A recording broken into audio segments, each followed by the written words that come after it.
the watchmaker's daughter. My grandfather used to say that time doesn't heal all wounds. It just builds a shell of rust over them.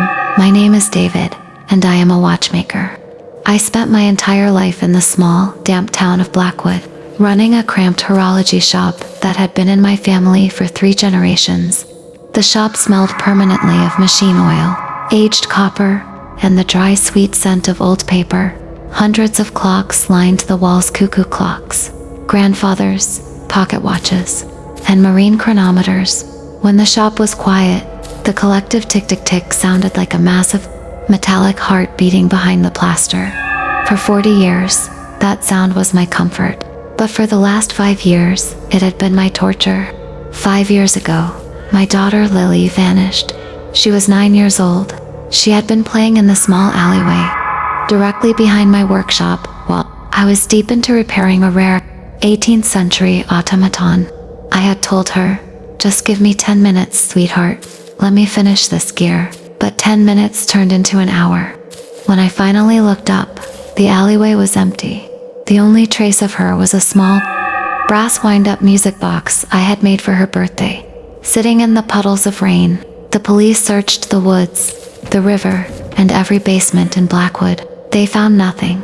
My wife, crushed by the weight of my negligence, left the town and never spoke to me again. I stayed. I stayed because the guilt was an anchor. And I felt that if I left the shop, I would be erasing the last place Lily had ever been alive. To cope, I developed an obsession.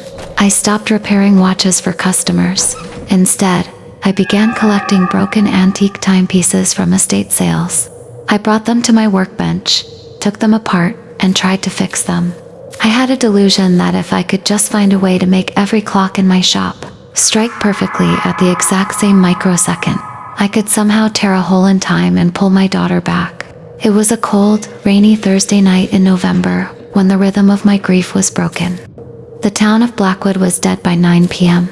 The rain beat a relentless, rhythmic tattoo against the display windows of my shop. I sat under the sharp, white beam of my desk magnifier, tweezers in hand, working on a delicate hairspring. At exactly 11:14 p.m., the bell above the shop door chimed. I didn't look up immediately. "We're closed," I said, my voice raspy from hours of silence. "Come back tomorrow at 10. There was no reply, only the sound of wet, dragging footsteps entering the shop. I raised my head. Standing just inside the doorway was a figure shrouded in a heavy, dripping black raincoat. The hood was pulled low, casting a deep shadow over their face. From beneath the coat, a pale, trembling hand emerged. The skin was unnaturally white, almost translucent, and the fingernails were cracked and packed with dark earth. The stranger placed an object on the glass counter and spoke. The voice didn't sound human. It sounded like 2 dry pieces of parchment rubbing together, layered over the faint, muffled crying of a child. "Fix it," the stranger whispered. Before I could ask a question, the figure turned and glided out the door. The bell chimed once more, and the stranger vanished into the heavy curtain of rain outside. I walked over to the counter, my heart thumping with a strange, uneasy adrenaline. I picked up the object. It was a heavy silver pocket watch, tarnished to a dark charcoal gray. It was completely frozen. But when I turned it over, my breath caught in my throat. There were no hands on the face of the watch. There were no numbers. Instead, etched into the silver porcelain dial was a hand-painted image of a small, dark alleyway, the exact alleyway behind my shop. And written across the top in faded red ink were the words, "The time you lost." Primal fear, mixed with a sickening surge of hope, surged through me. I rushed to the front door, throwing it open into the freezing rain. "Wait," I screamed into the empty street. "Who are you? Where did you get this?" The street was barren. Only the yellow glow of the street lamps reflected in the black puddles. I locked the door and ran back to my workbench. My hands shook so violently, I could barely hold my jeweler's loupe to my eye. I took my case opener and carefully pried open the back of the mysterious silver watch. What I saw inside defied all laws of mechanics. A normal watch mechanism is a beautiful, logical landscape of brass gears, ruby jewels, and steel springs. But the movement inside this watch was organic. The gears were made of a dark, rusted metal that looked like old iron nails. And wrapped around the central balance wheel was a thick, braided lock of human hair. Blonde hair, the exact shade of Lily's. A suffocating wave of sorrow and horror washed over me. I reached out with my tweezers and gently touched the lock of hair. The moment the metal tip made contact, the watch vibrated violently in my hand. Tick, the single sound echoed through the silent shop like a gunshot. Suddenly, the ambient tick-tick-tick of the hundreds of clocks on my walls stopped completely. Total, absolute silence fell over the room. Then, all at once, every clock face began to run backward.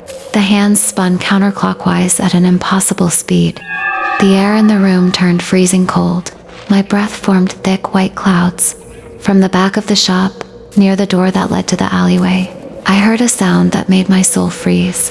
It was the melody of a music box, Levine Rose, the exact song from the brass box I had made for Lily. I stood up, my knees knocking together. I walked toward the back door, drawn by an invisible, agonizing thread of fatherly love. I turned the brass doorknob and pushed the door open. I wasn't looking at the alleyway.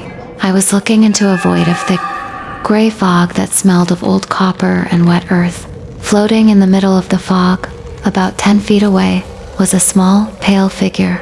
"Lily," I whispered, tears instantly blurring my vision. "Lily, is that you?" The figure turned. It was a little girl wearing the blue dress she went missing in. But as she stepped closer into the dim light of the doorway, the illusion shattered into a psychological nightmare. It wasn't Lily. It was a creature that had taken her shape. Its skin was the color of a corpse, and its arms were unnaturally long, the joints bending at angles that human bones never could. Her face, where her eyes should have been. There were 2 empty black clock dials, their internal gears grinding visibly beneath her pale skin. Her mouth was a wide, toothless grin that stretched from ear to ear. "Daddy," the creature hissed, using Lily's exact sweet voice, "you didn't look up. You were too busy with the gears." I fell backward onto the floor of my workshop, screaming in terror. The creature didn't walk. It crawled forward on its elongated limbs, its joints making a loud, sickening crack-crack-crack sound with every movement, mimicking the ticking of a clock. "Come into the fog, Daddy," the creature whispered, its mechanical eyes spinning wildly behind its skin. "We can fix the time. We can go back to the 10 minutes you lost." As it crept closer, I saw what it was holding in its twisted, pale fingers. It was the other half of the silver pocket watch. It held it out to me, a grotesque invitation.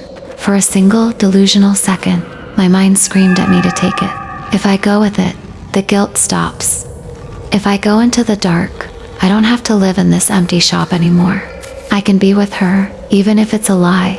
I reached my hand out toward the creature's cold fingers, but as I did, my eyes fell upon the workbench behind me. Sitting there was the photograph of the real Lily, her bright green eyes full of life, her laughter captured in a frozen frame of summer. The thing standing in front of me was not my daughter. It was a parasite born from my own self-hatred, a monster that fed on the absolute brokenness of my soul. It wanted to trap me in a loop of my own regret forever. "No," I choked out, tears streaming down my face. "You're not her." The creature's smile instantly vanished.